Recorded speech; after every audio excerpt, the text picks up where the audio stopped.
If you're working with a professional sound mixer like me and just got stems, this is how you use them in your timeline. I'm using footage from Jaybird Films, who did a drone fly-through of the White House that I got to sound design. These are the files I delivered at the end, and this is how you would use them. All right, so I used DaVinci for this, and right here we have the main video.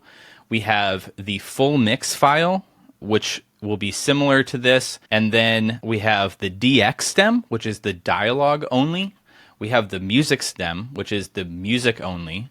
And then we have FXA, which is just certain sound effects, and then FXB, which is a different layer of sound effects I wanted to give them so they had more flexibility if they had to re-edit. Because of the nature of the White House, they wanted options to test and approve different elements. So I gave them splits and stems so they could choose with their internal team if need be, but ultimately they went with what we gave them. So I usually send a folder like this, where I give you the splits or the stems right here. There is technically a difference, but I'm just using both for ease. And then this is my full mix, the full wave file. So this is full res, so you know it's going to sound as good as possible. Then this is a video reference file. When I export these from Pro Tools, it down-reses the video a little bit. So you'll always want to use the wave file, because the difference between a wave file and an MP3 or an AAC file is like 10x. So that's like automatically compressing 4K footage down to 720. You don't want to do it if you can avoid it. Then sometimes if these are confusing and there's more specifics you want to highlight, I like to deliver a specific labels. So I won't always follow the DX, FX type protocol, which is really standard in Hollywood and things, but I'll just make it easy for you. So sound bites, music, whooshes, chimes. So yeah. But when you drag them into your timeline, you're going to want to either choose one or the other. So I'm going to solo just the mix file. May our nation be blessed with peace and light this holiday season, wrapping us in the centuries of stories that live here in this house. But maybe we wanted to change the background, and so we're not going to use the full mix. So I'll mute the full mix, and then I'll mute the DX stem, and then we just have the music and the sound effects.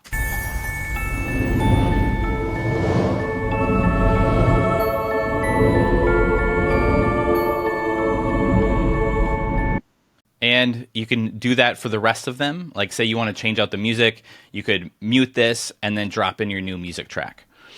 All right, but the really important thing is you want to either use the full mix only, or you want to use the splits only. So if you're using all the splits, you can keep them all live and it's great. And if you use the mix, just use that one. Because if you turn them on together, there can be weird distortions, and what you're going to end up doing is blowing out and clipping. And so if I play both of them together, you'll hear this a little bit. Blessed with peace and light this holiday season, wrapping us in the centuries of stories that live here in this house. We Americans have always tried to follow a higher light, a star, if you will. So you'll see over here, it's clipping really bad. The easy way to fix this is go to the Fairlight tab. And then you have your audio controls here. So I like to, so here's all the same things. This is how I renamed this to full mix instead of just the file name. Then there's the DX, MX, FX, all the stuff. So if I play it all now. Christmas time reminds each of us that we have. You'll see how it's clipping. To prevent that, I turned on a limiter in this bus channel, and I have it set to the ceiling of -3.1, so it doesn't clip in mono. I've noticed anything over that in mono clips, especially if it's compressed down to an MP3 or an AAC in an MP4 type file. Lots of acronyms. But then you can also see if it's actually getting compressed. So if I play all of them back, you'll see A duty to our fellow citizens. You'll see all of that reduction. And you don't want that when you're at this stage in the process. If you're mixing all your own things, you're going to see a little bit of pumping, and that means the limiter is doing its job. But if you just want to preserve the mix you have, then if you mute the full mix, what you'll see is that we are called to love our neighbor, just as we would like to be. It's just barely kissing the limiter, which is what we want. Our brother's keeper and our sister's keeper should treat. Then you can see it's not really hitting the meter at all. There's some buildup between the stems. So if you can, use your full mix from your post-sound person. And if not, if you're using these stems, then just make sure that you have an extra limiter on there just in case.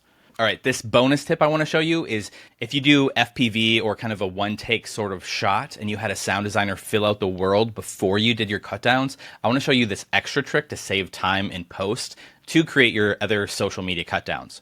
So what I would do is I would mute the full mix, I would mute the music, and then you have your extra sound effects and your dialogue. So that'll all match up. Maybe you want to mute your dialogue, but I'm going to leave it in for now.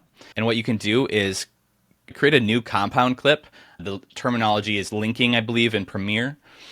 And you can call this for cutdowns or however your workflow is. And then what you want to do is make sure everything else is muted. And then what's really cool is say, oh, I want this opening shot to like here, but then I want to cut into a different room here. And like that's going to be my shorter cut. Then you can move them and splice them together. And then what you'll be able to do is decompose in place. And then you can finesse those cuts as needed. In this house, We are our brother's keeper and our sister's keeper. That we should treat others as we would want to be treated. That this sense of unity and universal goodwill may enter into all hearts. If you're in DaVinci, you can do more editing in the Fairlight tab. Otherwise, in Premiere and Final Cut and the other ones, there's a little bit different process, but that's how you use stems in your video edit and hopefully save some time in cut downs. If you found this video helpful, you might find this one helpful too. So click there.